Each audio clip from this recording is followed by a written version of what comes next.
এইবার চলে আসেন আরেকটা মশলা বলি। বাংলাদেশে একটা মৌলবি আছে, মুরব্বী, বয়স্ক মৌলবি।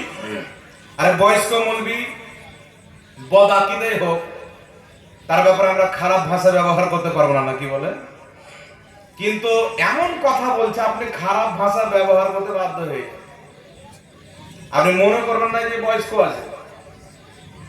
মানে বাপ মা শিক্ষা ভালো দেয়নি, সাবে বারাতের টাইমে এসে ফিতনা লাগিয়ে দিল যে সাবে বারাতে রাত্রি জেগে মসজিদে ইবাদত করা মানে বেশ্যাখানাতে রাত্রি কাটানো তার চেয়ে উত্তম, বলেন নাউজুবিল্লাহ।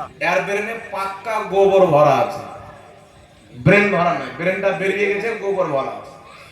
এই লোকটা একদিন ফতোয়া দিচ্ছে, তাকে জিজ্ঞাসা করা হলো সম্মিলিতভাবে কোরআন তেলাওয়াত করা বৈধ না অবৈধ? ডাইরেক্ট বলছেন না যায়। সম্মিলিত কোরআন তেলাওয়াত করা ডাইরেক্ট বলছেন না যায়। আমি চিন্তা করলাম এদের নাম আহলে হাদিস, এরা যদি আহলে হাদিস হয় তা আহলে চোর কে? হাদিসের দুশমন কে? এরাই হচ্ছে অরিজিনাল নবীর হাদিসের দুশমন। আমি রেফারেন্স দিচ্ছি, যদি না পারেন আমার সাথে যোগাযোগ করেন। আমার রেফারেন্সকে ভুল প্রমাণ করতে পারলে মুহ মাঙ্গাই নাম। রেফারেন্সটা লিখে নাও।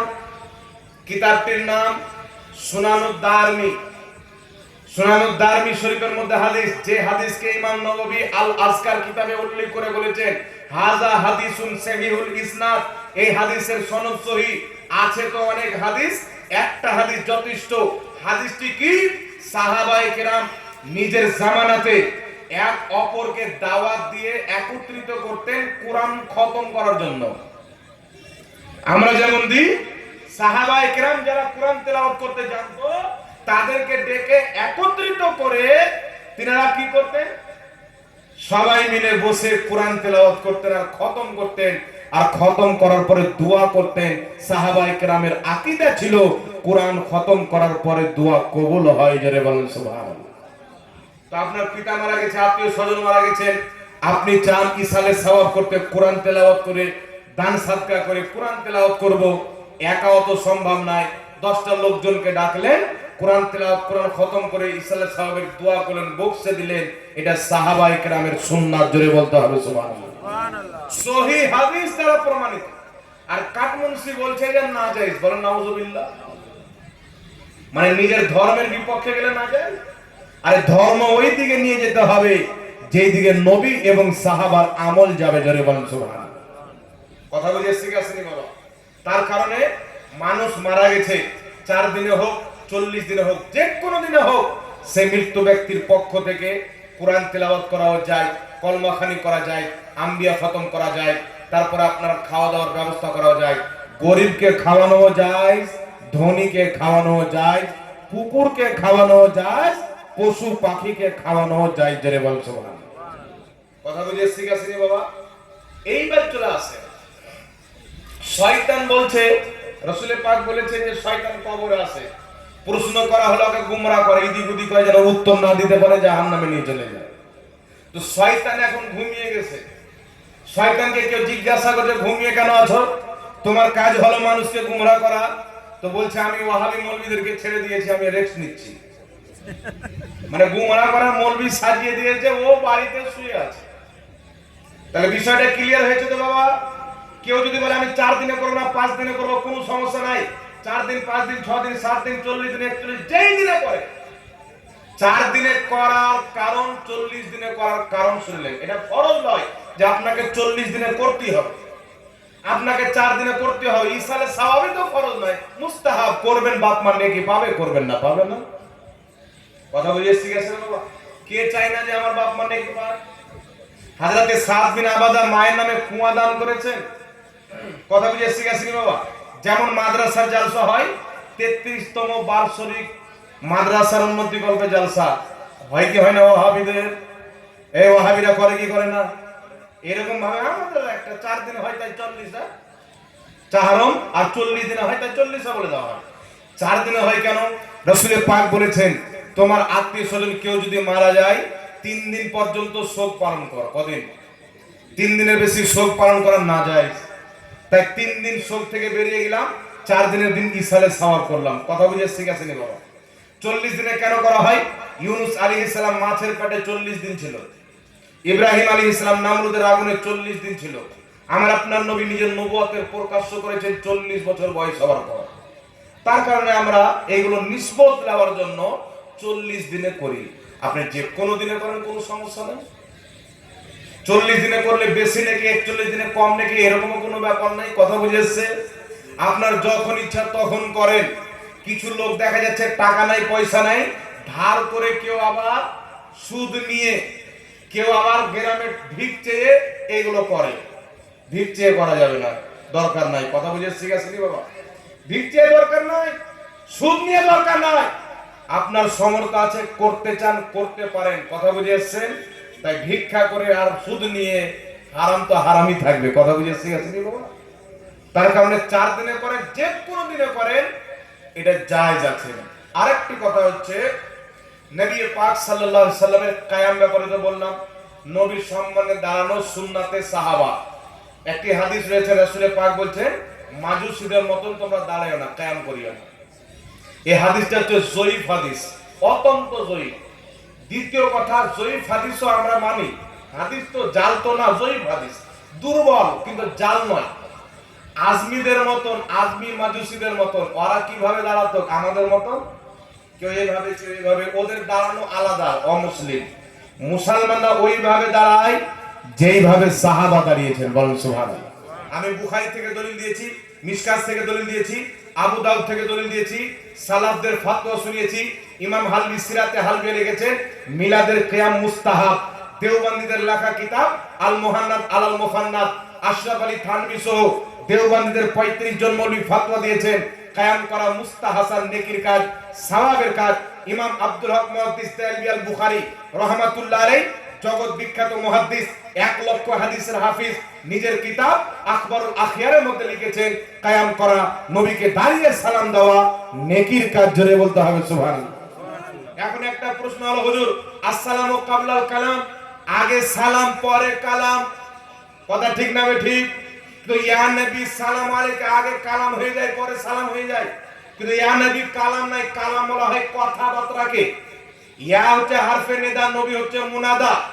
জগৎ বিখ্যাত কিতাব সারা জামি, এই কিতাব না পড়লে মৌলবি হওয়া যাবে না।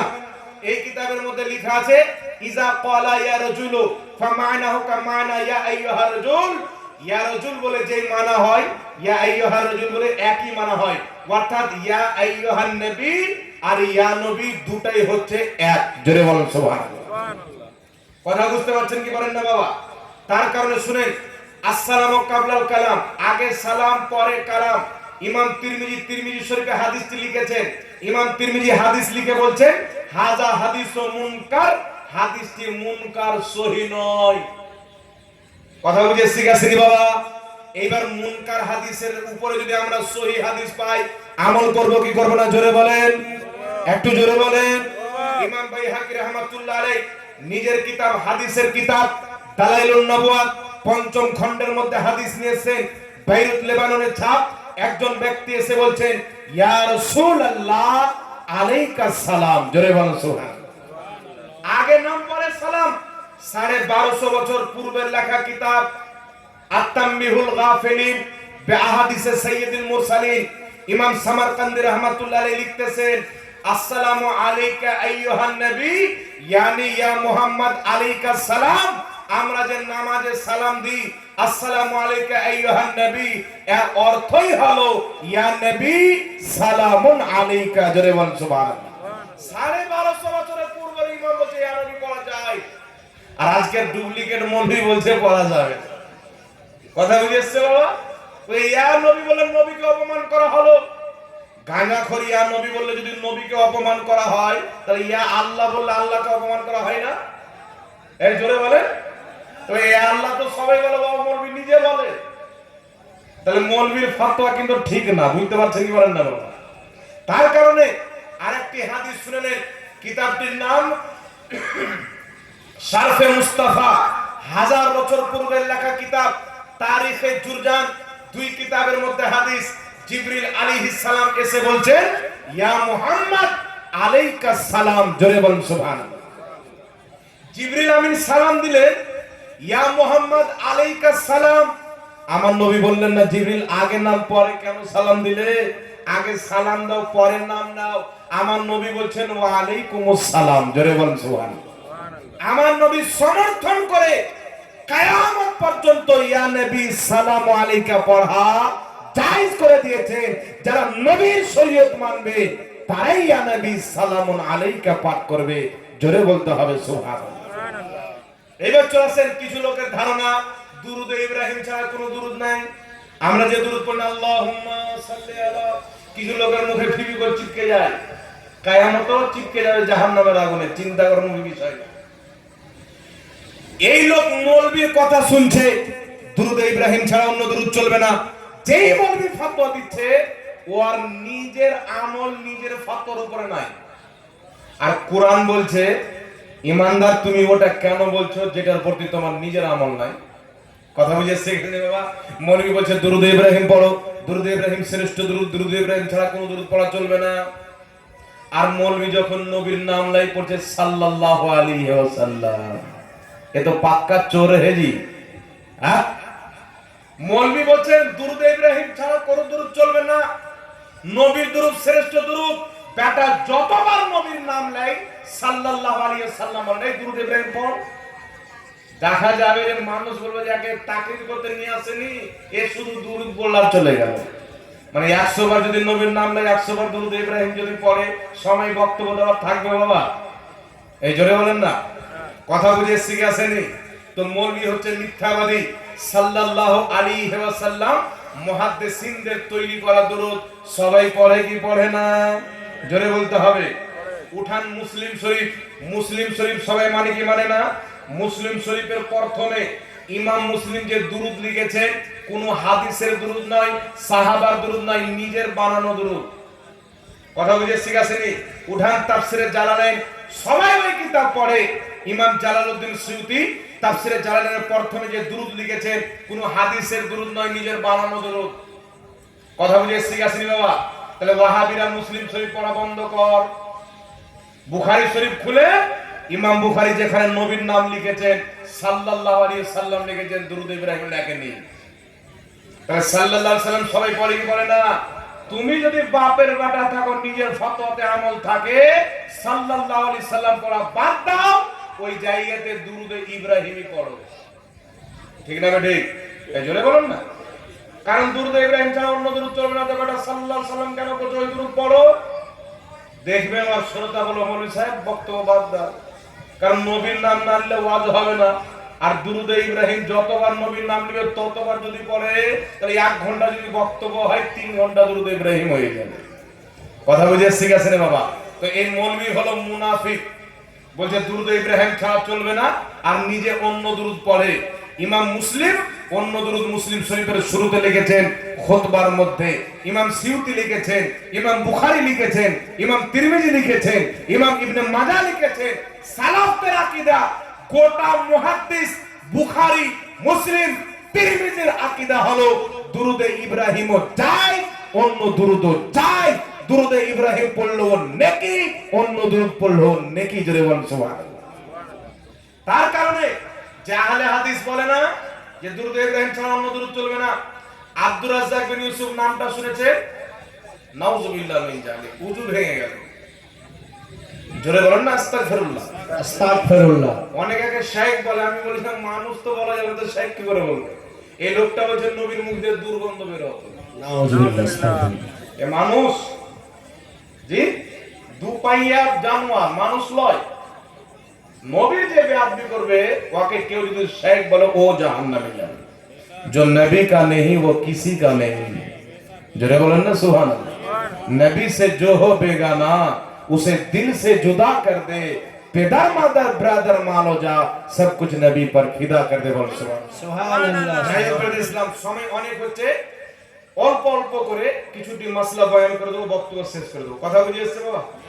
তো আব্দুর রাজ্জাক বিন ইউসুফ লামা জাহাবিদের গুরু, উজু তো ভেঙে গেল, নাউযুবিল্লাহ। নাম নেওয়াটাই হচ্ছে থু। এ নিজের কিতাব লিখেছে, একটা কিতাব লিখেছে নামাজের ব্যাপারে, ও বাংলা কিতাব। ওই কিতাবের খুতবার পরে যে দুরূদ লিখেছে দুরূদ ইব্রাহিম না, বাপের বানানো দুরূদ। কথা বুঝে এসেছে? জলঙ্গিতে একটা বিমল দাসের বেটা আছে, বাপের কারণে মাদ্রাসায় এলি, কম্পিউটার চালাতে চালাতে মরবি।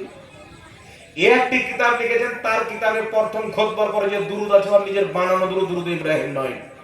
যেই মৌলবি বলবে এই দুরুদ চলবে না, এই দুরুদ পড়ো, ওই মৌলবি পাক্কা মুনাফিক, ওকে জুতা দিয়ে তাড়ান যদি ঈমান বাঁচাতে হয়।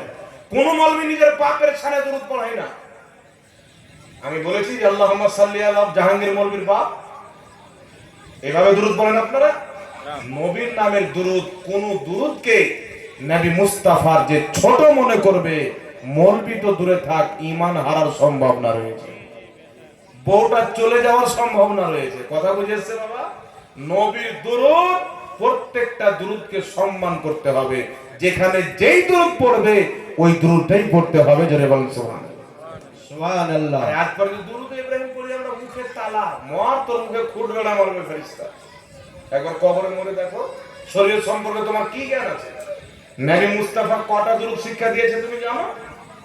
আল্লাহুম্মা সাল্লি আলা, যে দুরুদ আমরা পড়ি, এই দুরুদ রয়েছে কিতাবের মধ্যে, তিরমিজি নাসাঈর মধ্যে এই দুরুদটা রয়েছে। শুধু সাইয়্যিদানা আর মাওলানা এটা হচ্ছে ইজাফি শব্দ। সাইয়্যিদানা, নবী বলেছেন আমি হচ্ছে আদম জাতির সর্দার, তাই আমরা সাইয়্যিদানা বলি। সাইয়্যিদানা মানে আমাদের সর্দার, মাওলানা মানে আমাদের অভিভাবক। নবীকে অভিভাবক মানেন কি মানেন না? জোরে বলতে হবে। সর্দার মানেন কি মানেন না? দুরুদ নিয়ে ছিনিমিনি করা চলবে না। যে মৌলবি বলে এটা দুরুদ চলবে, এটা দুরুদ চলবে না, এটা কমা দুরুদ, এটা শর্ট দুরুদ, মনে করবেন এই মৌলবি ভেজাইলা মৌলবি, এর ঈমান নাই, এই জুল ফয়সালার বাচ্চা, ওকে 3 তালাক দিবেন। কথা বুঝেছে বাবা? আর দাঁড়িয়ে হোক বসে হোক, নবীর প্রতি দুরুদ শুয়ে পড়াও যায়, দাঁড়িয়ে পড়াও যায়, বসে পড়াও যায়। একজন বক্তা বাংলাদেশে বলছে যদি নবীর নাম নিলে দাঁড়াইতে হয়, তাহলে আল্লাহর নাম নিলে তো পাংখাতে ঝুলে যেতে হবে। তো সাহাবায়ে কেরাম তো নবীর সম্মানে দাঁড়িয়েছিলেন, তাহলে সাহাবাকে কি বলবে যে আল্লাহর নাম নিয়ে তখন ঝুলে যা? দিন সাহাবার কাছ থেকে নেবেন না ওই মূর্খর কাছ থেকে নেবেন? তো নবী মুস্তাফার সম্মানে দাঁড়িয়ে কিয়াম করা মুস্তাহাব। অনেক ইমাম মুস্তাহাব বলেছেন, অনেক ইমাম মুস্তাহাসান বলেছেন। ফয়সালা হয়ে গেছেন শত শত বছর পূর্বে। আজকের মৌলবি নিজের দোকান চালার জন্য এইগুলো জিনিসকে বিভ্রান্তি করে মানুষের ঈমানকে ধ্বংস করতে চায়। তাই খবরদার মুসলমান, এদের ফাক্কর থেকে বেঁচে থাকবে। এরাই হলো আসল বিদাতি, কারণ এদের আকীদা হলো নতুন আকীদা। 1400 বছর পুরাতন আকীদা হচ্ছে নবী মুস্তাফার ওসিলা দিয়ে দোয়া জীবিত অবস্থায় যেমন জায়েজ ছিল, আজকেও জায়েজ আছে, কিয়ামত পর্যন্ত জায়েজ।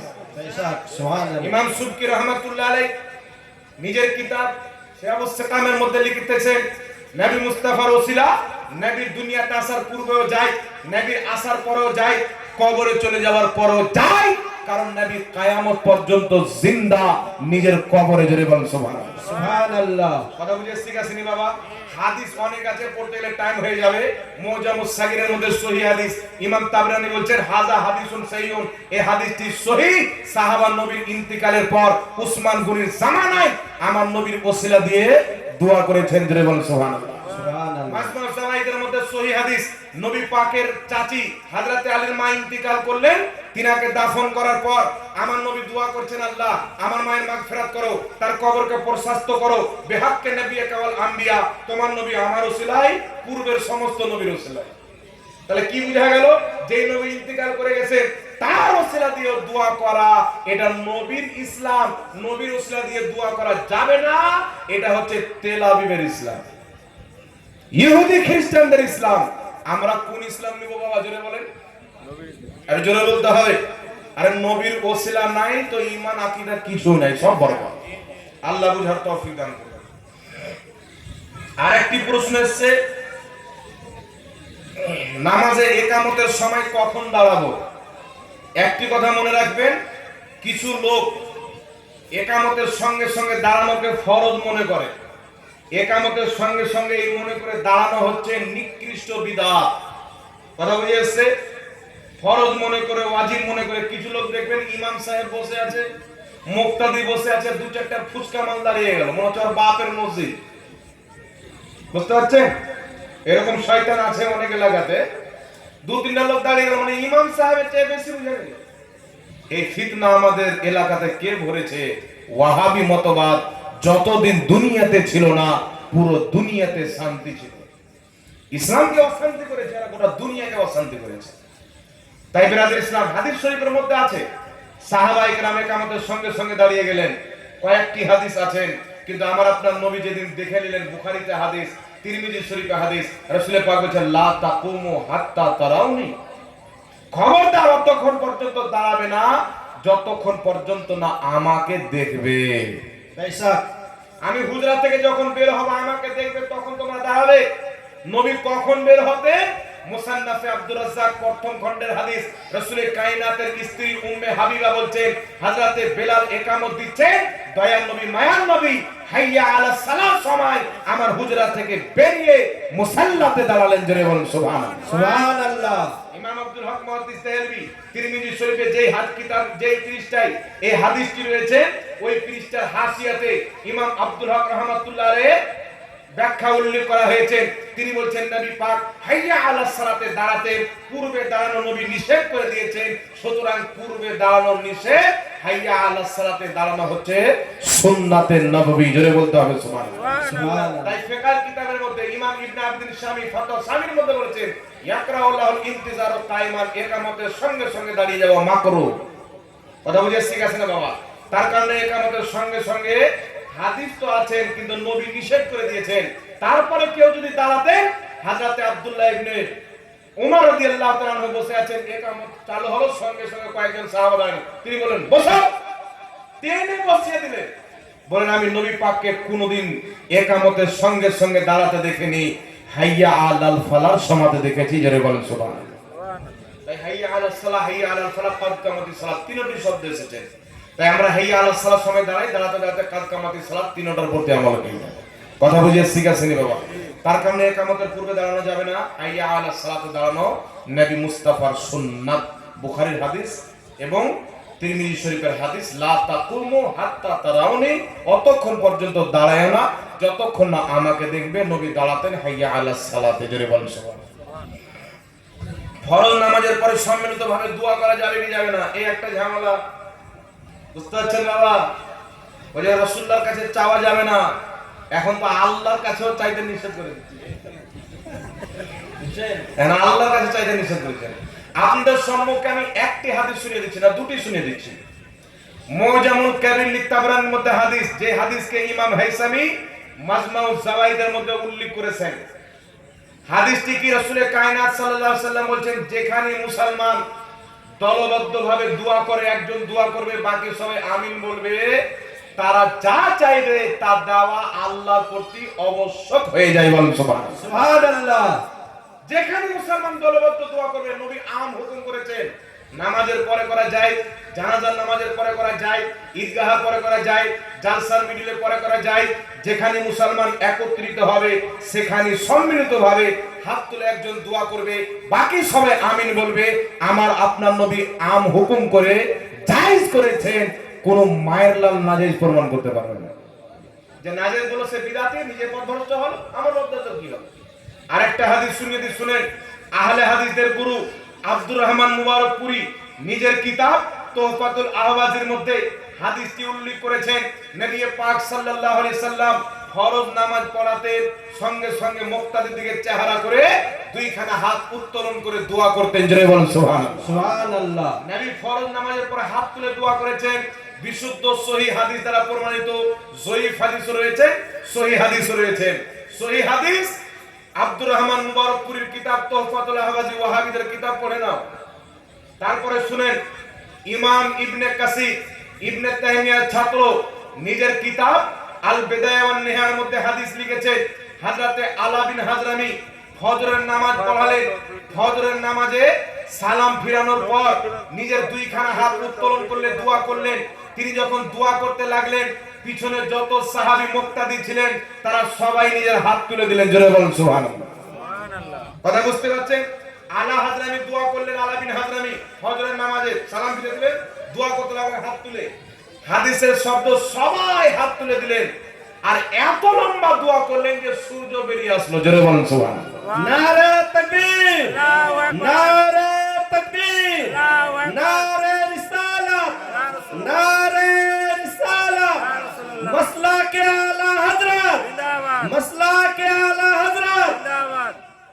আল বিদায়া ওয়ান নিহায়া ওয়াহাবিদের গুরু ইবনে তাইমিয়ার ছাত্র ইবনে কাসিরের লেখা কিতাব।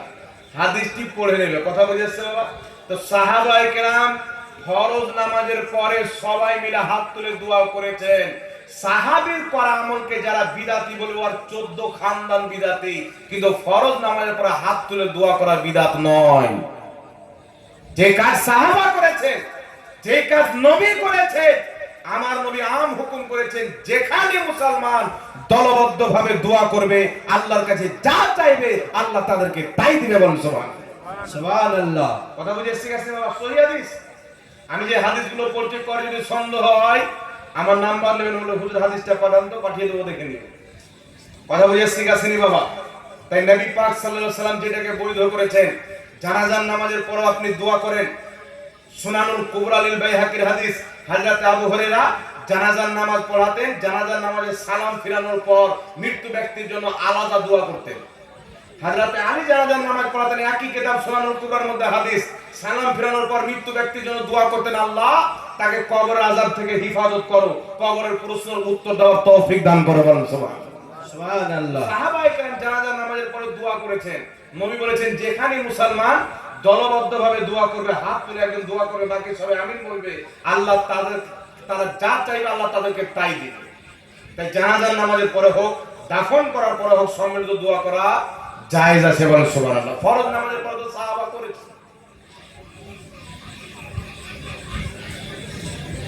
মিলাদে ক্যামেরা তো হয়ে গেল। নবীজির নাম শুনে বিরুদ্ধ আঙুল চুমু খেয়ে চোখে লাগানো যাবে কি যাবে না? ইমাম সাখাবী রাহমাতুল্লাহ আলাইহি মাকাসিদুল হাসানার মধ্যে হাদিসটি লিখেছেন। মুসনাদুল ফিরদাউসের মধ্যে হাদিস রয়েছেন, হযরতে বেলাল আযান দিচ্ছেন, আবু বকর সিদ্দিক রাদিয়াল্লাহু তাআলা আনহু মুহাম্মদ রাসূলুল্লাহ যখন বললেন আশহাদু আন্না মুহাম্মাদুর রাসূলুল্লাহ, বিরুদ্ধ আঙুল চুমু দিয়ে চোখে লাগালেন। দুইবার এই কাজটা করলেন।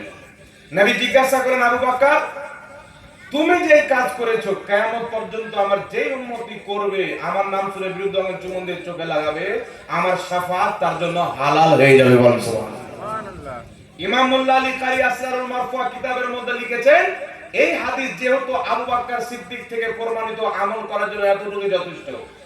ইমাম আজলুনি রাহমাতুল্লাহ আলাইহি কাশফুল খাফার মধ্যে লিখেছেন, এই হাদিসের উপরে আমল করা যাবে। বলেন সুবহানাল্লাহ। সুবহানাল্লাহ। ইমাম মোল্লা আলী কারি লামাযাবি ওয়াহাবি সকলের গ্রহণযোগ্য ইমাম নিজের কিতাব শারহে নুকায়ের মধ্যে লিখেছেন, নবীর নাম শুনে বিরুদ্ধ আঙুল চুমু দিয়ে চোখে মাসা করা মুস্তাহাব নেকির কাজ। জোরে বলুন সুবহানাল্লাহ। কথা বুঝে এসেছে বাবা? দ্বিতীয় নাম্বার আরেকটি হাদিস শুনেন। কিতাবটির নাম হিলিয়াতুল আউলিয়া, 950 বছর পূর্বে লেখা কিতাব। সনদ সহ হাদিসটি উল্লেখ রয়েছে। সিরাতে হালবিয়ার মধ্যে উল্লেখ রয়েছে।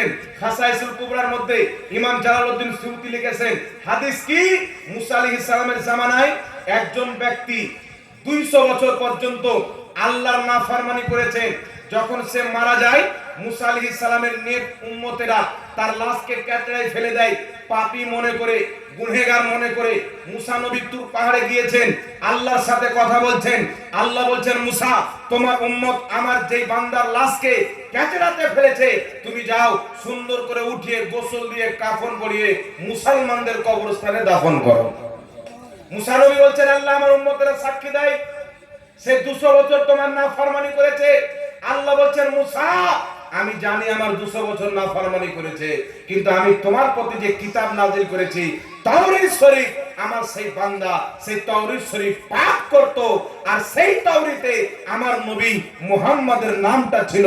যখনই পাঠ করত জাফারা ইবহামিয়া, দুটি বিরুদ্ধ আঙুল চুমুন দিত, ওয়া মাসাহা আলা আইনিহি, নিজের দুই চোখে মাসা করত। আমার নবীর নামকে চুমুন দিয়ে চোখে লাগার কারণে আমি আল্লাহ তার 200 বছরের গুনাহ ক্ষমা করে দিয়ে। সুবহানাল্লাহ। একটু জোরে হবে না সুবহানাল্লাহ? সুবহানাল্লাহ।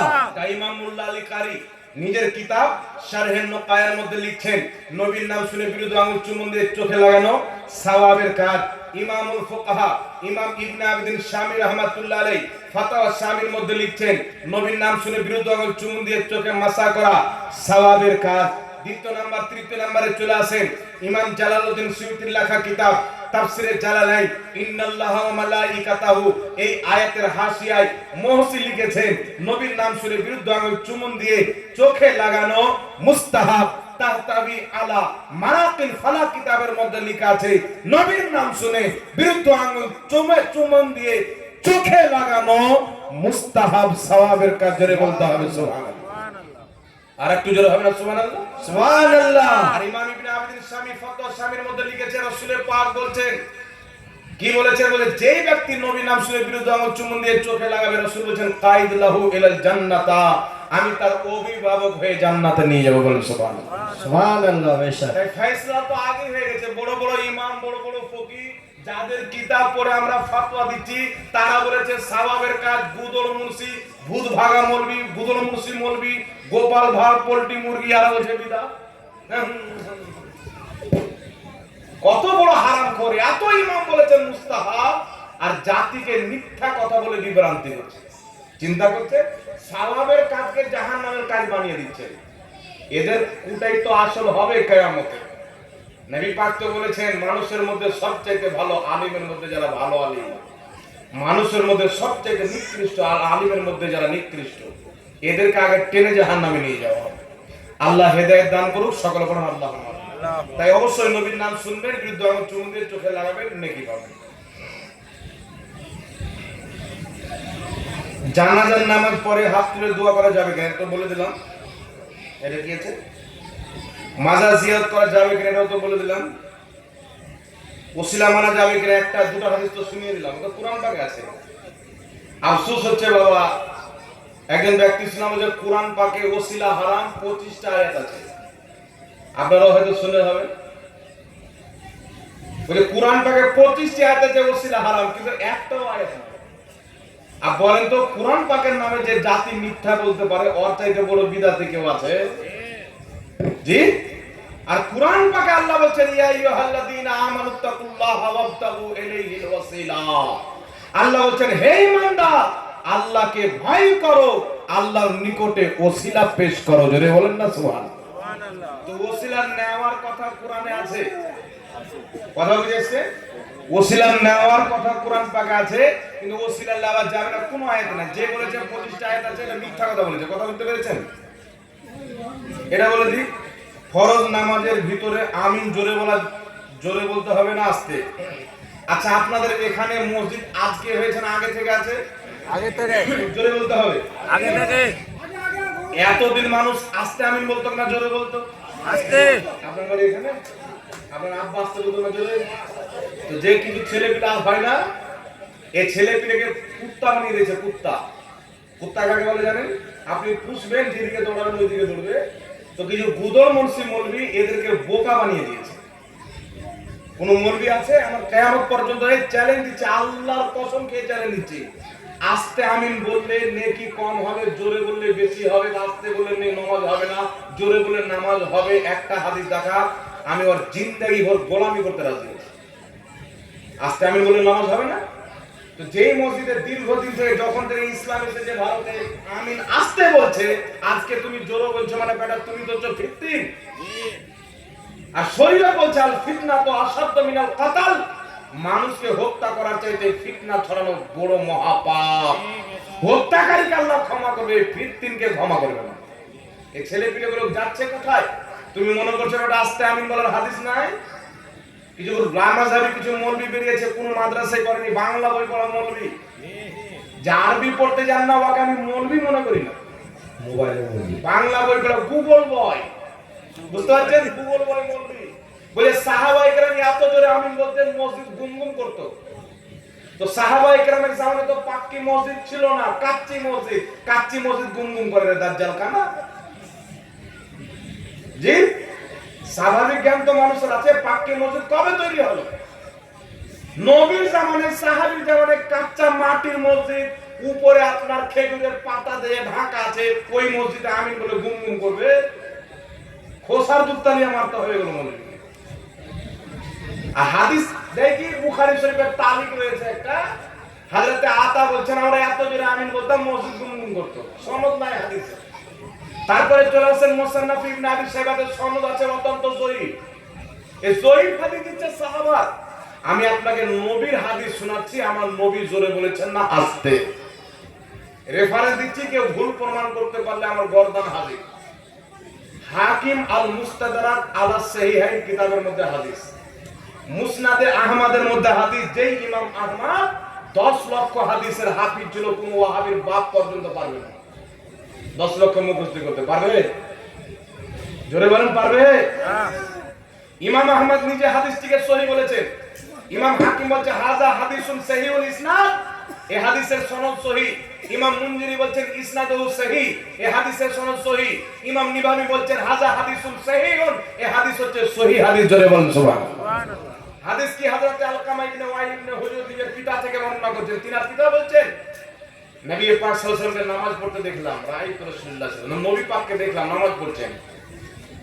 নবী পাক নামাজে দাঁড়িয়ে আছেন, নামাজ পড়ছেন, ওজন কারাআ গায়রিল মাগদুবি আলাইহিম ওয়ালাদ দাল্লিন, নবী পাক করলেন গায়রিল মাগদুবি আলাইহিম ওয়ালাদ দাল্লিন, ফাকালা আমিন, তারপর আমিন বললেন। হাফাদা বিহা সাউতাহু, নিজের আওয়াজকে আস্তে রাখলেন, আমরা শুনতে পেলাম না। জোরে হবে না সুবহানাল্লাহ? সুবহানাল্লাহ। নিজের আওয়াজকে আস্তে রাখলেন, নবী আস্তে আমিন বলেছেন। যে হাদিসে আবু দাউদ শরীফের নবী আমিন বললেন, নিজের আওয়াজকে উঁচু করলেন, এই হাদিস হচ্ছে জয়ীফ হাদিস। একটি হাসান হাদিস রয়েছে, ইমাম বদরুদ্দীনাইনি বুখারী শরীফের সারা উমদাতুল কারির মধ্যে লিখছেন, কি লিখছেন? নবী জোরে আমিন বলেছেন সাহাবাকে শিক্ষা দেওয়ার জন্য। নবী বলছেন সাহাবী যখন ওয়ালাদ দাল্লিন বলা হবে তোমরা আমিন বলো, ওই টাইমে ফেরেশতারা আমিন বলে থাকে। তোমাদের আমিন আর ফেরেশতার আমিন যদি সেম হয়ে যায়, আল্লাহ তোমাদের গুনাহ maaf করে দিবে। ফেরেশতার আমিন আর তোমাদের আমিন যদি সেম হয়, ফেরেশতার আমিন কেউ শুনতে পায়, ফেরেশতার আমিন কেউ শুনতে পায় না। নবী বলছেন তোমাদের আমিন যদি ফেরেশতার আমিনের সেম হয়, মতো হয়, তাহলে তোমাদের গুনাহ maaf হবে। ফেরেশতার আমিন কেউ শুনতে পায় না, আমাদের আমিন কেউ শুনতে পায় না। তাহলে কার আমিন ফেরেশতাদের মতো হলো? আমাদের না, যে বলছে আমিন তাদের।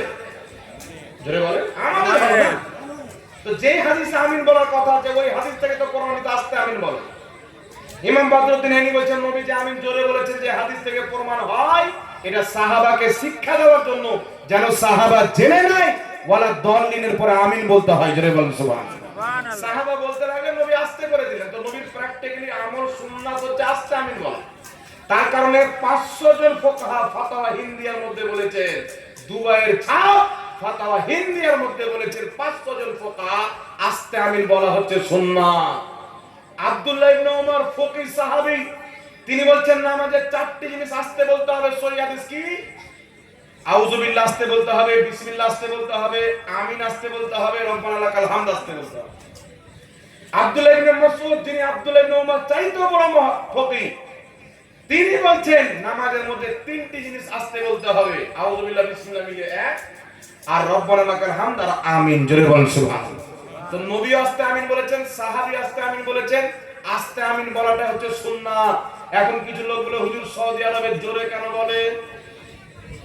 আমার দিকে তাকান, সৌদি আরবে জোরে কেন বলে? কিছু লোকের প্রশ্ন হয় কি হয় না?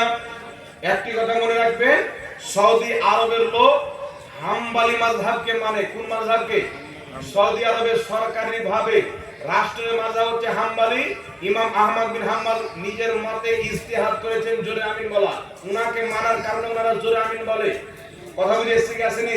তুমি কোন মাযহাব মানো? তোমার বাপ দাদার 14 গোষ্ঠী তো হানাফি। এখন কিছু গাঁজাখোর মৌলবি বেরিয়েছে যে মাযহাব মানা যাবে না, এরকম মৌলবি আছে না? নাই আছে। এই মৌলবি বলছে মাযহাব মানা যাবে না, মানে কি? আবু হানিফার মাযহাব বাদ দিয়ে আমার মাযহাব মানো। বুঝতে পারছেন? আর যেইগুলো ছেলে বলছে মাযহাব মানা যাবে না, এর মানে কি হলো? আবু হানিফার মাযহাব ছেড়ে দিলে আজকের গাঁজাখোরের মাযহাব মেনে নিল। বুঝতে পারছেন বাবা? যেই মৌলবি বলে মাযহাব মানা যাবে না, আপনি ওর কথা শুনে মাযহাবকে ছাড়লেন, মানে ওরা মাযহাব আপনি মানলেন। মাযহাব মানে কি? ইমাম আবু হানিফা কোরআন সুন্নাহ দিয়ে দলিল দিয়ে যে মসলা বয়ান করেছে সেটাকে মানা, মানে আবু হানিফার মাযহাব মানা। আমি কোরআন হাদিস থেকে দলিল দিয়ে মসলা বয়ান করে আপনি মেনে নিলেন, মানবেন কি মানবেন না? জোরে বলেন। এটাই তো হচ্ছে মাযহাব মানা। তো মাযহাব মুজতাহিদের মানতে হয়। মুজতাহিদ এই জামানায় কেউ নাই, 4টি মাযহাবের উপরে ইজমা হয়ে গেছে। এই 4 মাযহাবের মধ্যে কোন একটি মাযহাবকে মানতে হবে। তাই সৌদি আরবের লোক, মক্কার ইমাম, মসজিদে নববীর ইমাম, এরা হচ্ছে হাম্বলি মাযহাবের লোক। কথা বুঝেছে? আপনি গুগলে সার্চ করে নেবেন, পেয়ে যাবেন। আমরা তো কিতাবেও পড়েছি, আমার কাছে কিতাব আছে। কথা বুঝে শিখাছিনি বাবা? তো আমিন নবী আসতে বলেছেন, আসতে আমিন বললে নামাজ হবে না? হবে না? আর একটু জোরে বলেন। হবে। যেইগুলো ছেলে পিলে জোরে আমিন বলে এরা মানুষের নামাজকে খারাপ করে, এরা জবরদস্তি ফিতনা তৈরি করে মসজিদে, এদের নামাজ হবে না। বুঝছেন? ফিতনা নিয়েতে বলছেন নামাজ হবে না। মানে ওই যে আমরাই পাক্কা মুসলমান, আমরাই হাদিস মানি, মানে এতদিন সব গাঁজা খাচ্ছিল আর আজকে হাদিস মানওয়ালা জন্ম নিয়েছে। বাহ বেটা, নবী বলেছেন না 73 ফিরকা হবে, 72 জাহান্নামে যাবে, ফিরকা তো পুষতে হবে। নবী পাক আস্তে আমিন বলেছেন, আমরা আস্তে আমিন বলছি, আমাদের দলিল নেই। তো যেই মসজিদের নবীর আস্তে আমিন বলার হাদিস নিয়ে সারা জীবন আস্তে বলছে, হঠাৎ করে তুমি গিয়ে জোরে বলছো পড়োশির ঝালাস নিয়ে? তোমার পড়োশি বাঁচাবে তোমাকে কবরে? তুমি মরবে তো তোমার কবরে যাবে কে? গ্রামের লোক যাবে। তাই নবী আস্তে আমিন বলেছেন, সাহাবা আস্তে আমিন বলেছেন, এটা সহিহ হাদিস দ্বারা প্রমাণিত। সুতরাং আমিন আস্তে বলবেন, মসজিদে ফিতনা সৃষ্টি করিয়ে দেন।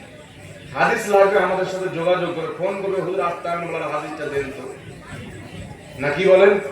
আমরা আছি তো, তোমাকে না দিতে পারলে বলি হাদিস পাইনি তাই জোরে বলছি। হাদিস আছে, আস্তে আমিন বলবেন, ফিতনা সৃষ্টি করবেন না। কথা বুঝেছি আসেনি বাবা? আর একটা কথা এখানে বলে দিই, এটা কি আছে? মহরমে মাতাম করা কি? মহরমে ছুরি মারা কি? আচ্ছা বলেন তো বাবা, আমার বাবা মারা গেছে, তার মানে কি আমিও মরে যাব? কথা বলেন। এটা আবার কোন ধারণা? যে ইমামে হোসেনকে কতল করেছে, শহীদ করেছে, তাই জন্য আমি আমার হাত পাও কাটবো, এটা ইসলাম নয়।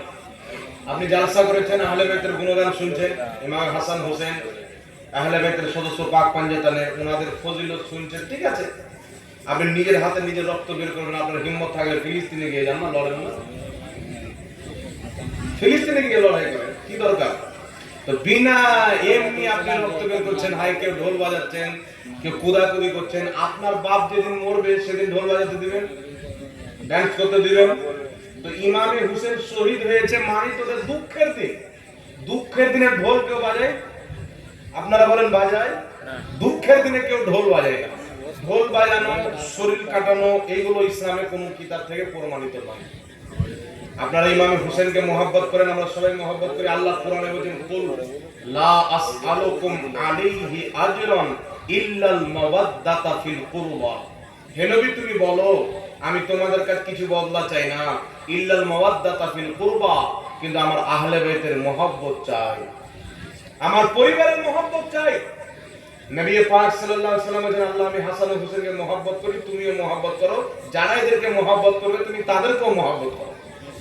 কথা বুঝেছেন? যেই বলবে ইয়াজিদকে রাদিয়াল্লাহু আনহু বলবে, ইয়াজিদকে সঠিক বলবে, ইয়াজিদের গুণগান করলে ওকে তালাক দেন, নাহলে আপনার প্রতি জাহান্নাম হারাম হবে। কারণ জান্নাতের সর্দার ইমামে হাসান ও হোসেন, ইয়াজিদ নয়। কথা বুঝেছে? আপনি যদি আমার বাড়িতে প্রয়োজন থাকে তো আমাকে না রাজি করতে হবে? জি, আপনার এলাকাতে দুটো নেতা আছে, একটা কংগ্রেসের, একটা টিএমসি। দুই নেতাতে খুব ঝগড়া চলছে, আল্লাহ না করুক। ওর কাজ গেলে এ কেটে দিবে, ওর কাজ গেলে ও কেটে দিবে, মানে ওর কাজ গেলে আর সম্পর্ক শেষ, ওর কাজ গেলে ওর সম্পর্ক শেষ, এরকম হয় কি হয় না বাবা? তো আপনি যদি টিএমসির মানে এর কাছে যান, প্রধানের কাজ, নেতার কাজ যান, আপনার কাজ হয়ে যাবে।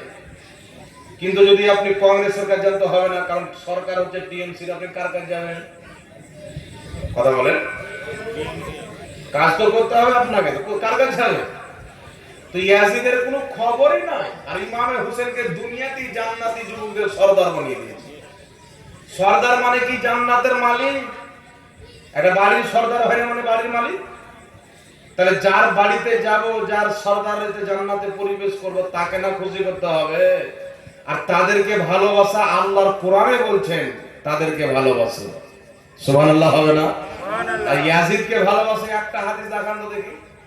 কোন মায়ের লাল আছে একটা হাদিস দেখাবে, যারা ইয়াজিদের অবৈধ সন্তান হবে তারা ইয়াজিদের গুণগান করবে। হুসাইনি কোনদিন ইয়াজিদের গুণগান করতে পারে না, কোন মুসলমান করতে পারে না।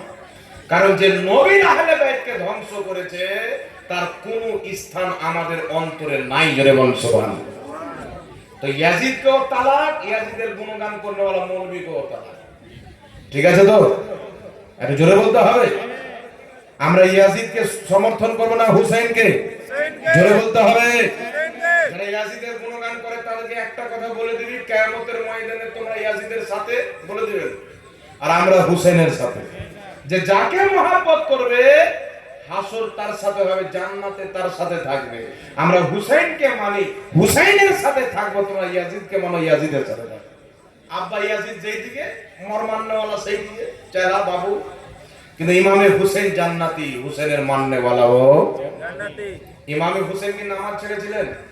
আপনারা সবাই জানেন সাজদাতে গর্দান কাটিয়েছেন, যুদ্ধের ময়দানে নামাজ ছাড়েনি। যেই টাইমে নামাজ কাজা করা যায় ওই জায়গাতে সাজদাতে গিয়ে গর্দান দিয়ে পৃথিবীকে জানিয়ে দিয়েছেন কুছ ভি হো যায়, নামাজ না ছুট পায়, কিছু হয়ে যায়, যারা ইমামে হুসেনের মান্নেওয়ালা হবে নামাজ ছাড়বে না। কথা বুঝে শিখেছেন বাবা? নামাজ পড়েন, ইমামে হুসেনের গুণগান করেন, আহলে বাইতের গুণগানের মাহফিল করেন, এটাই হচ্ছে মুহররমুল হারাম। মানুষের খাওয়া দাওয়ার ব্যবস্থা করেন, শরবত পান করার ব্যবস্থা করেন। কথা বুঝেছে বাবা? ভালো কাজ করেন, ভালো শরীর কাটাকাটি এগুলো করিয়ে নেন। বাংলা আজানটা অনেক জায়গায় বলছে, একটু বলে দিন। বাংলা আজান এইগুলো সব ফিতনা, এটা তো সবাই জানেন বাংলা আজান হয়। একটা গল্পতে অনেকে বলে না যে বাঙালি লোক গিয়েছে হজ করতে, হয়েছে সব আরবিতে, আজানটা বাংলাতে। বুঝতে পারছেন? মানে বাংলা আজানটা শুনেছে তোমার কাছে, বাংলাতে আজান দেওয়া হচ্ছে। তো বাংলাতে আজান দেওয়া এটা জায়েজ নয়, এগুলো সব ফিতনা। এই ফিতনা থেকে হেফাজতে থাকবেন। মাযহাব মানা যাবে কি না? মাযহাব মানা যাবে কি না? আচ্ছা বলেন তো বাবা, আপনারা যারা আছেন সকলকে আমি জিজ্ঞাসা করছি, ইমাম তিরমিজি নাম শুনেছেন? যিনি তিরমিজি শরীফ লিখেছেন, সেরাই সিত্তার কিতাব। ইমাম তিরমিজি বেশি বুঝতেন না আজকের ফুচকা মৌলভী বেশি বুঝতেন? ইমাম ইবনে হাজার আসকালানি, ইমাম নববী, শুনেন, ইমাম তিরমিজি মাযহাব মাননেওয়ালা, ইমাম ইবনে মাজাহ মাযহাব মাননেওয়ালা, ইমাম ইবনে হাজার আসকালানি শাফি মাযহাব মাননেওয়ালা, ইমাম নববী শাফি মাযহাব মাননেওয়ালা, ইমাম জালালউদ্দিন সুয়ুতি শাফি মাযহাব মাননেওয়ালা, ইমাম বদরুদ্দিন আইনি হানাফি মাযহাব মাননেওয়ালা, ইমাম কুতুবুগা মাযহাব মাননেওয়ালা, যত মুহাদ্দিস ইমাম আছে সবাই মাযহাব মাননেওয়ালা। তো এদের চাইতে আজকের ফুচকা মৌলভী বেশি বুঝে। কিছু মৌলভী বলছে যে মাযহাব মানবে ও জাহিল। তো মাযহাব মাননেওয়ালা যদি জাহিল হয় তো ইমাম তিরমিজি তো মাযহাব মানতেন, তো তিরমিজি শরীফ লিখলো কি করে? কথা বুঝে আসছে বাবা? ইমাম ইবনে হাজার আসকালানি বুখারী শরীফের শরহ ফাতুল বারী লিখেছেন, তাহযিবুত তাহযিব লিখে অনেক কিতাব, হাদিসের কিতাব, হাদিসের শারার কিতাব, আসমাউ রিজালের কিতাব লিখেছেন। অনেক মুহাদ্দিস বড় বড় তাফসীর হাদিসের কিতাব লিখে দিয়েছেন, তারা মাযহাব মানতো। তারা মাযহাব মানা যদি জাহিল হয় তো জাহিলের কিতাব করে তুই ফতোয়া কেন দিচ্ছিস? কথা বুঝে এসছে? ইমাম তিরমিজি মাযহাব মানতো, তার ফতোয়া যে ইমাম তিরমিজি জাহিল। তাহলে ইমাম তিরমিজি কিতাব পড়ে কি পড়ে না? জোরে বলতে হবে। তিরমিজি শরীফ পড়ে কি পড়ে না? তো মাযহাব মানা যাবে না, এটা হচ্ছে মূর্খদের ফতোয়া, জাহিলদের ফতোয়া। মাযহাব মানতে হবে, এটা হচ্ছে মুহাদ্দিস সালাফদের ফতোয়া। কারণ পূর্বের সালাফরা সবাই মাযহাব মেনেছে। কোরআন পাকে নাই যেটা তোমরা জানো না, যারা জানে তাদেরকে জিজ্ঞাসা করে না, আছে না নাই বাবা? সাহাবাও মাযহাব মানতেন, জানেন আপনারা? একজন সাহাবা রাফায়দান করছেন, আরেকজন সাহাবা রাফায়দান করেন না। তো জিজ্ঞাসা করলে তুমি রাফায়দান কেন করছো? যে আব্দুল্লাহ ইবনে উমর রাফায়দান করেছেন, বুখারীর হাদিস, উনি বলছেন নবী রাফায়দান করেছেন। আরেকজনকে বলছেন তুমি করো না কেন? উনি বলছেন আব্দুল্লাহ ইবনে মাসউদ তিরমিজির হাদিস, উনি বলছেন নবী রাফায়দান করেননি। তো বলছে আপনি ইনারটা মানছেন, ইনার পার্টটাতে আমল করেন, আমি ইনারটা মানছি, ইনারটাতে আমল করছি। এটাও জিজ্ঞাসা করা হয়েছিল না যে এর মধ্যে বড় মুহাদ্দিস কে? তো বলছেন আব্দুল্লাহ ইবনে মাসউদ হচ্ছে বড় মুহাদ্দিস। মানে নবী পূর্বে রাফায়দান করেছেন, পরে রাফায়দান করা বাদ দিয়ে দিয়েছেন। তার কারণে রাফায়দানের ব্যাপারে চ্যাপ্টার 3 তে বাবু তারকে রাফায়দান, নবী আগে রাফায়দান করেছেন, পরে ছেড়ে দিয়েছেন। তো পরেরটা সুন্নাত হবে। কথা বুঝেছি গেছেন বাবা? তাই আমরা রাফায়দান করি না। যেমন ইমাম বুখারীর ওস্তাদ মুসনাদে হুমায়দির মধ্যে একবারে টান টানা সহিহ হাদিস লিখেছেন, আব্দুল্লাহ ইবনে উমর বলছেন নবী নিয়াত তাকবীরের তাহরিমা ব্যতীত অন্য কোথাও হাত তুলতেন না। জোরে বলেন সুবহানাল্লাহ। ওসিলা মানা যাবে কিনা? এটা তো হয়ে গেল না। দুরূদ ইব্রাহিম ছাড়া অন্য দুরূদ আছে কি নাই? এটা তো সবাই মানে সাল্লাল্লাহু আলাইহি ওয়াসাল্লাম, এটা তো দুরূদ মৌলবি পড়ে কি পড়ে না? কোন মৌলবি যদি বলে দুরূদ ইব্রাহিম ছাড়া অন্য দুরূদ চলবে না, ওই মৌলবি হচ্ছে মিথ্যাবাদী। মিথ্যুকের উপরে আল্লাহর লানত, তার ওয়াজ শোনা যাবে না। নামাজে জোরে আমিন বলা যাবে কি যাবে না? নামাজে জোরে আমিন বলা যাবে না, আমিন আস্তে বলতে হবে। এখানে আপনি জোরে আমিন বলে ফিতনা সৃষ্টি। সৌদি আরবে কি আপনি বলেন, অসুবিধা নেই। 4 দিন বা 40 করা যাবে কিনা এটা তো বলে দিয়েছি। নবীর নূরের তৈরি নাকি মাটির তৈরি? আচ্ছা বলেন তো বাবা, আপনাদের বর্ধমানের একটা গোপাল ভাই বক্তব্য দিচ্ছে, আল্লাহ হুকুম করলেন নূরের ফেরেশতাকে যে আদমকে সাজদা করো। আদম কিসের তৈরি? মাটির। বলতে হবে বাবা, আদম কিসের তৈরি? মাটির। ফেরেশতা কিসের তৈরি? নূরের। তাহলে নূরের তৈরি ফেরেশতাকে আল্লাহ বলছে মাটির আদমকে সাজদা করো। তাহলে মাটির দাম বেশি না নূরের দাম বেশি? মাটির দাম বেশি হলে কি হবে না? তাহলে যে নবীকে মাটি মানে কোন নবীকে বাড়ায়, আর যে নবীকে নূর মানে নবীকে ছোট করে। এটা দলিল হলো না যুক্তি হলো? এই জোরে বলেন। এটাই যদি দলিল হয় মাটির দাম বেশি নূরের চাইতে, তো যে মাটি মানবে ও বেশি ইজ্জত করলো, যে নূর মানবে কম ইজ্জত করলো। তাহলে আল্লাহ কোরআনে বলেন আল্লাহু নূরুস সামাওয়াতি ওয়াল আরদ, আল্লাহ হচ্ছে জমিন আসমানের নূর। তাহলে আল্লাহ তো নূর, নবী পাক হাদিসে বলেন আল্লাহ নূর। তাহলে আল্লাহর দাম বেশি না মাটির দাম বেশি? জোরে বলেন। আল্লাহর দাম বেশি নূর হওয়ার সাথে আল্লাহর নূরের তৈরি নবীর দাম বেশি। আর একটা এখানে গোপন করেছে মুনাফিক, পরিপূর্ণ বলবে না। ইমাম জুরকানি সারা মুআহিবুল্লাহ দুনিয়ার মধ্যে লিখতেছে আদমকে সাজদা করার হুকুম করা হয়েছিল, কারণ হলো আদমের পেশানিতে নূরে মুস্তাফা ছিল। যেটা হবে না সুবহানাল্লাহ। এই কথা বললে তো পাতারা খুলে যাবে না, তাই এটা আপনাকে বলবে না। তাই শারফে মুস্তাফার মধ্যে বিশুদ্ধ সনদে হাদিস বর্ণিত। হাদিস কি হযরতে আলী বলছেন, একবারে হযরতে সুফিয়ান সওরি হাদিসের, হযরতে ইবনে মুবারক এরা হচ্ছে বর্ণনা করে, বড় বড় মুহাদ্দিস। হযরতে আলী রাদিয়াল্লাহু তাআলা আনহু বলছেন নবী পাক সাল্লাল্লাহু আলাইহি ওয়াসাল্লামের নূরকে সর্বপ্রথম সৃষ্টি করা হয়েছে, সেই নূর থেকে লৌহ কলম আরশে আযম তৈরি করা হয়েছে। একটা হাদিস পেশ করা হয় আগে কলম তৈরি করে বলে, নবী বললেন আল্লাহ সর্বপ্রথম কলম তৈরি করলেন, তারপরে বলেন ইয়া কালাম উকতুব, হে কলম তুমি লেখো। কলম বলেন আল্লাহ কি লিখবো? আল্লাহ বলেন যা কিছু তোমার পূর্বে সৃষ্টি করেছে এবং পরে করব তা লেখো। তাহলে হাদিস থেকে কি বোঝা গেল? পূর্বেও কিছু কথা বুঝে আসেনি মনে হয়। আল্লাহ প্রথম কলম তৈরি করলেন, তৈরি করার পর বলেছেন যা তোমার আগে সৃষ্টি করেছে তাও লেখো, পরে যা করবো তাও লেখো। মানে তো কলমের আগে কিছু ছিল, এই হাদিসে তো প্রমাণ। তাহলে কলম প্রথম হলো, তাহলে প্রথম কেন বলা হলো? কলমের মধ্যে প্রথম, সৃষ্টির মধ্যে না, কলমের মধ্যে। কথা বুঝে এসছে তো? কলমের পূর্বে কি ছিল? একটি হাদিস শুনলেন, যে হাদিসকে ওয়াহাবিদের গুরু নাসিরউদ্দিন আলবানী হাসান বলেছে। ইমাম আহমদ বলেন হাসান হাদিস ইসলামের দলিল। হাদিসটি কি, কোন কিতাবের মধ্যে? দালাইলুন নবুওয়াতের মধ্যে। ইমাম বাইহাকি লিখছেন আদম আলাইহিস সালামকে সমস্ত ব্যক্তির আত্মা দেখানো হলো। আদম নবী বলছেন তার মধ্যে একটা চমকিত নূর দেখলাম, জিজ্ঞাসা করলাম ইয়া রব্বি মান হাজা, আল্লাহ এই নূরটা কে? আল্লাহ বলেন হাদা ইবনুকা আহমদ, এটা হচ্ছে তোমার ছেলে আহমদ। ইসমুস সামায়ে আহমদ, ইসমুল আরদে মুহাম্মদ, যার নাম আকাশে আহমদ, জমিনে মুহাম্মদ। হুয়াল আউয়ালুহু, আমি আল্লাহ একে প্রথম সৃষ্টি করেছি। ওয়াল আখিরুহু, সবারই শেষে পাঠাবো। ওয়া হুয়া আউয়ালুশ শাফি, এবং কিয়ামতে প্রথম শাফাত করার অধিকার দান করব। জোরে বলেন সুবহানাল্লাহ। তাহলে এই বিশুদ্ধ হাদিস থেকে কি প্রমাণ হলো? আল্লাহ নবীকে প্রথম সৃষ্টি করেছেন, পাঠিয়েছেন সবারই শেষে। আরেকটা হাদিস শুনলেন আল বিদায়া ওয়ান নিহায়ার মধ্যে ইমাম ইবনে কাসির লিখে বলেছেন হাযা হাদিসুন সহিহুন, হাদিসের সনদ সহিহ। নবী পাক বলেন আমি সৃষ্টির মধ্যে প্রথম, পাঠানোর দিকে সবারই শেষে। জোরে বলতে হবে সুবহানাল্লাহ। তাই ইমাম আব্দুল হক মুহাদ্দিস দেহলভী রাহমাতুল্লাহ আলাইহি নিজের কিতাব মাদারিজুন নবুওয়াতের মধ্যে হাদিসটি উল্লেখ করেছেন, আউয়ালু মা খালাকাল্লাহু নূরি, আল্লাহ সর্বপ্রথম আমার নূর তৈরি করেছেন। আব্দুল হক মুহাদ্দিস দেহলভী বলেন হাযা হাদিসুন সহিহুন, এই হাদিস সহিহ, এই হাদিস হচ্ছে সহিহ হাদিস। জোরে বলতে হবে সুবহানাল্লাহ।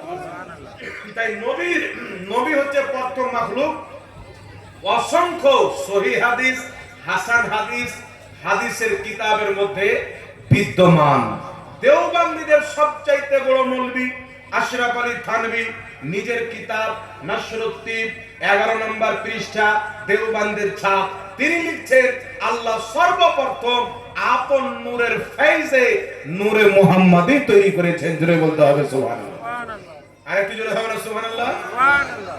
তাই দেওবন্দীদের গুরু লিখেছে নবীর নূর প্রথম তৈরি। আহলে হাদিসদের গুরু, আহলে হাদিসদের লেখা তাফসীরের কিতাব তাফসীরে কুদুরির মধ্যে লেখা আছে আল্লাহ নূরুস সামাওয়াতি ওয়াল আরদ, আল্লাহ হচ্ছে জমিন আকাশের নূর, আর আল্লাহর নূরের উপমা হচ্ছে নূরে মুহাম্মাদি। জোরে বলেন সুবহানাল্লাহ।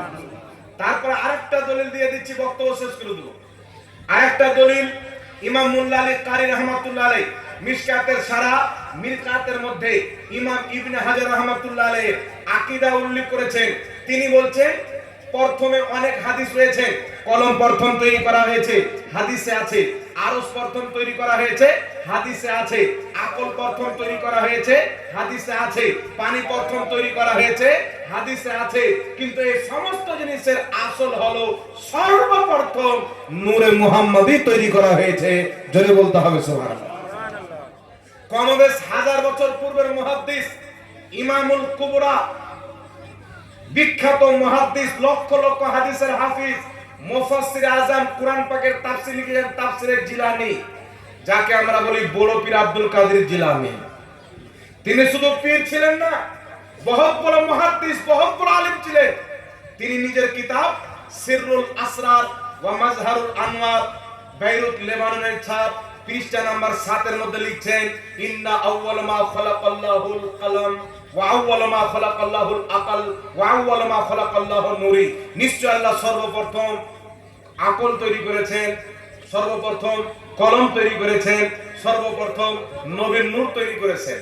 আব্দুল কাদের জিলানী রাহমাতুল্লাহ আলাইহি বলছেন চিন্তার কোনো বিষয় নয়, ভাবার কোনো বিষয় নয়, প্রত্যেক জিনিসের আসল ওয়াহুয়া কুল্লু শাইইন হাকিকাতুল মুহাম্মাদিয়া, প্রত্যেক বস্তুর হাকিকত হলো নূরে মুহাম্মাদি। জোরে বলতে হবে সুবহানাল্লাহ। এই মাইক মান, মাইকের টাকা দেব না, কথা বলতে হবে, চুপচাপ বসতে হবে। তাহলে কি বুঝতে পারলেন? আমার দিকে তাকান বাবা, একটু আমার দিকে লক্ষ্য করেন, আমার দিকে লক্ষ্য করেন, ওকে বাদ দেন, আমার দিকে লক্ষ্য করেন। বড় পীর আব্দুল কাদের জিলানী বহুত বড় মুহাদ্দিস। তো মুহাদ্দিসিনরা বেশি জানে কোনটা আগে তৈরি হয়েছে না আমরা বেশি জানি? কথা বলে ইমাম ইবনে হাজার আসকালানী রাহমাতুল্লাহ আলাইহি বলেন প্রথম নবীর নূর তৈরি। ইমাম মুল্লা আলী কারি বলেন নবীর নূর প্রথম তৈরি। বড় পীর আব্দুল কাদের জিলানী বলেন নবীর নূর প্রথম তৈরি। আর ইমামে আযম আবু হানিফা, যিনি নিজের মাথার চোখে 17 জনের চাইতে বেশি সাহাবীকে দেখেছেন, যিনি লক্ষ লক্ষ হাদিসের হাফিজ, 5 লক্ষ হাদিস মুখস্থ জানতেন, ইমামে আযম আবু হানিফা নিজের কিতাব কাসিরাতুন নুমানের মধ্যে লিখছেন আমার নবী এমন নূর, চন্দ্র সূর্যকে যে আলো পাওয়া গেছে নবী মুস্তাফার নূর থেকে পাওয়া গেছে। বলুন সুবহানাল্লাহ। তাহলে 500 বছর পূর্বের আকীদা মুসলমানদের নবীর নূরের তৈরি, 1000 বছর পূর্বের মুসলমানদের আকীদা নবীর নূর, 1400 বছর পূর্বের মুসলমানদের আকীদা নবীর নূরের তৈরি। জোরে বলতে হবে সুবহানাল্লাহ। তাহলে আজকে যারা আকীদা চেঞ্জ করছে বিদাতি, এদেরকে আল্লাহ হেদায়েত দান করুক, সকলে বলেন আল্লাহুম্মা আমিন। নতুন আকীদা তৈরি করার নাম হচ্ছে খারাপ বিদআত। বুঝতে পেরেছেন কি পারেননি বাবা?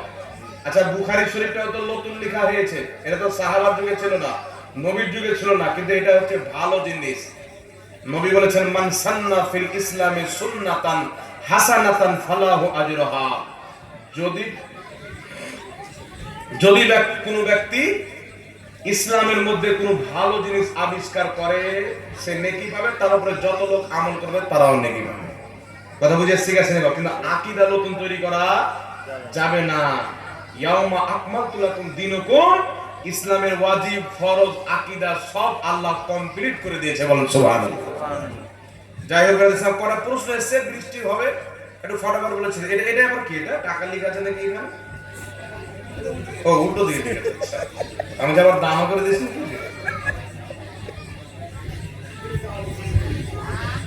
এটা কি?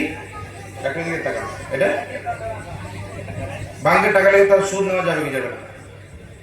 হাদিস শরীফের মধ্যে এসে রাসূল পাক বলেছেন হারবি কাফিরের সাথে সুদ হবে না। আর আমাদের ভারতের কাফির হচ্ছে হারবি। হেদায়েত কিতাবের মধ্যে লেখা আছে, হেদায়েত কিতাবের মধ্যে ব্যাংকে যে টাকাটা বাড়বে ওটা আপনার সুদ হবে না, আপনি যে কাজে চান ওটা লাগাতে পারেন।